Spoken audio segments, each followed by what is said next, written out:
for another installment of Meet Your Potential 2012 GOP Candidate. Tonight we're featuring former Pennsylvania Senator Rick Santorum. He's semi-committed to a run, having dipped his toes in the presidential pool by forming an exploratory committee. That's how they do it. Santorum, of course, has an uphill battle because he only got 3% support in the latest NBC News poll, and frankly, I'm shocked it was that high. But he's trying to fix that this week with a campaign blitz. 9 events in 6 days in 3 states plus D.C. Good luck with the D.C. vote. Today, he checked the gun lobby off his list with a speech to the NRA. But with Santorum's history, he doesn't have much work to do to prove his social conservative credentials. But that doesn't mean he's not trying. Yesterday, Santorum railed on Planned Parenthood. This is an organization that was founded on the eugenics movement, founded on racism. You can say, well, it's not that anymore. It's not far from where it was, in my opinion. A lot of evidence that the location of their clinics happen to be in places that were historically places where there are high concentrations of minorities, for example, and that advertising is geared toward that. Right, it's not conservatives, it's Planned Parenthood that's racist. Yeah, I got it. Nice try. But in fact, fewer than 1 in 10 abortion clinics are located in predominantly black neighborhoods. So as always, he wasn't even close to right. Of course, that's not all Santorum has had to say on abortion. The reason Social Security is in big trouble is we don't have enough workers to support the retirees. Well, 1/3 of all the young people in America are not in America today because of abortion, because 1 in 3 pregnancies end in abortion. It's amazing how little sense that makes. Then they would also get Social Security later. He didn't think about that part. In addition to being radically anti-choice, Santorum planted his flag in the anti-gay camp back in 2003 in an interview with the Associated Press when he had this to say about same-sex marriage. Quote, "In every society, the definition of marriage has not ever, to my knowledge, included homosexuality. That's not to pick on homosexuality.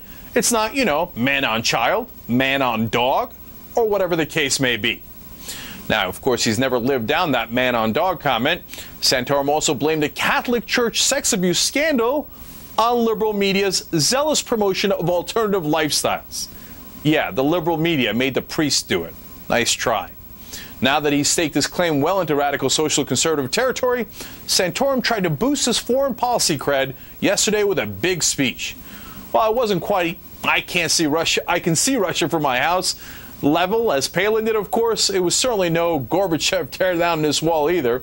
He didn't even mention Afghanistan, America's longest war, and when he was asked about it, here's what he came up with. The narrative was sort of a looking forward type of speech, not really bogged down. I mean, I did mention some of the current conflicts, but I did try to paint, sort of not get bogged down in that, and just really paint more of a larger vision of our overall policy.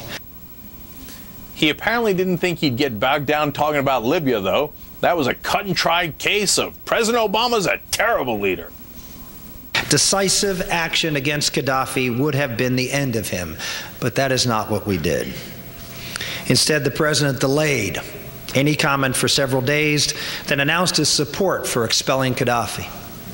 He then dithered by doing nothing to effectuate that policy. But here's where it gets good.